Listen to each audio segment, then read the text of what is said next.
Good afternoon, everybody. My name is Ged. This is Fabulous Flicks, and I would like to welcome you to the 24th installment of my movie reviews. Thank you to everybody who has followed along, who has liked, subscribed, clicked, shared a story. It's awesome. I love reading them. I'd like to welcome everybody to literally one of the greatest days of the year. Today is May the 4th. May the 4th be with you. It's Star Wars Day. And the only movie that you can review on Star Wars Day is Star Wars. Now, I know what you might be thinking, but Ged, there's a lot of great movies out there. Yeah, you're right. But Ged, there's so many other reviews you could be doing. You're right. But what you should be saying to yourself is... I like Star Wars too. From the great James Earl Jones, from the show Big Bang Theory. Love that episode. Love that scene. So here we go. Gonna rant a little bit, so buckle up, kids. You're in for a bit of a ride. Released in 2019, The Rise of Skywalker is the conclusion of a 42-year, 9-movie saga. Yeah, 42 years. I was not even alive when this movie first came out. I actually don't think I saw one until 85 or 86, and I believe the first one I ever watched was The Emperor Strikes Back. So quick synopsis, although most people are going to know exactly what happens because we've all seen it once, twice, or 17 times, is somehow Emperor Palpatine has survived. He survived his fall from the Death Star, and he's been hiding in the shadows, orchestrating things ever since. He's also created this humongous army, which he calls the Final Order. Yeah, First Order, Final Order. They probably could have got a little bit more creative, but whatever. He's like 7,000 years old, so we're going to assume his creativity is a little lacking. So he's created this huge army that he's going to have Kylo Ren command. So obviously, Rey and the band of rebels are doing whatever they can to find out where this hidden planet is, where they can get to Palpatine, and where they can save the day. Kylo Ren is also struggling in this movie because his actions in the first two movies are kind of starting to haunt him, and he seems to be a little torn between the dark and the light. The movie, of course, comes to an end after a glorious battle on the secret planet Exegol, which was the lost planet of the Sith, where hope may finally be restored in the galaxy. New segment, only going to do this once. Here comes my rant. I loved this movie. There, I said it. I loved it. It is impossible that after 42 years and the crazy subculture, and I mean the cult in culture, that everybody was going to be happy, that everyone was going to leave the theater and go, yes, that's exactly how I wanted this to end. There are spin-off novels. There are spin-off shows. What made Star Wars so amazing is that it gave you time over 40 years to develop your own opinion of it and how it should have ended. I loved it. But I do want to clarify one thing because I've read some interesting posts that talk about the whole Anakin Skywalker, chosen one, big disappointment.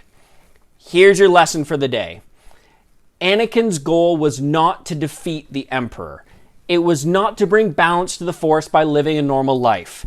If you watch Clone Wars, go to Season 3, Episode 15 to 17. I'm going to bring up a couple pictures while I talk through this, just so you guys can kind of get an understanding. And it's around the planet Mortis. Mortis does not look like a planet. It is where all of the Force converges. And there are only 3 people that live on this planet. The Father, the Son, and the Daughter. The Son represents the dark side, the Daughter represents the light, and the Father represents the keeper of the peace, the one who keeps it in balance.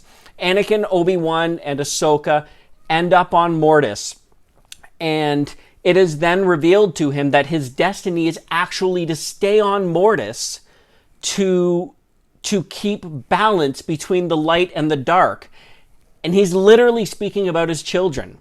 He does, however, have a choice, and he decides to then return to his normal life and, of course, the love of his life. So I want to get that out of the way. I know a lot of it's set up to be discussed and kind of argued upon, but please leave this video with the understanding that his purpose in theory was to have stayed on Mortis. There, I said it. I feel better. Here comes my cool factoid.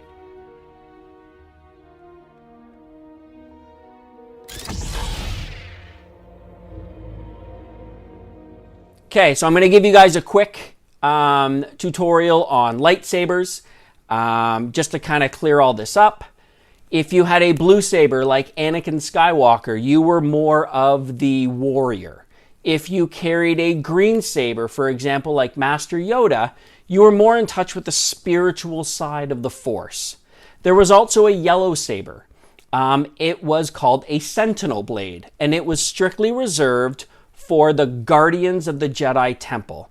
These were people that wore masks and dedicated their entire life, and they were Force sensitive, but they were not Jedi, and their job, their sole purpose was to protect the Jedi and the Jedi Order. Rey opening up a yellow blade has a lot of significance because she is protecting what is left. She's the last one of the Jedi and the Jedi way of life. Very cool factoid. Researched that way more than I would like to admit to. Why this movie's impactful? Because it's friggin' Star Wars, and it's May the 4th. And yes, I love Star Wars. It was an incredible end to a movie series that has lasted longer than my entire life, and although nobody was ever going to be perfectly happy, I could not have imagined it ended any other way. My moment in this movie is at the very end, and it is when Rey hears all the voices of all the Jedis that come before. I'm obviously going to show the clip at the end of this.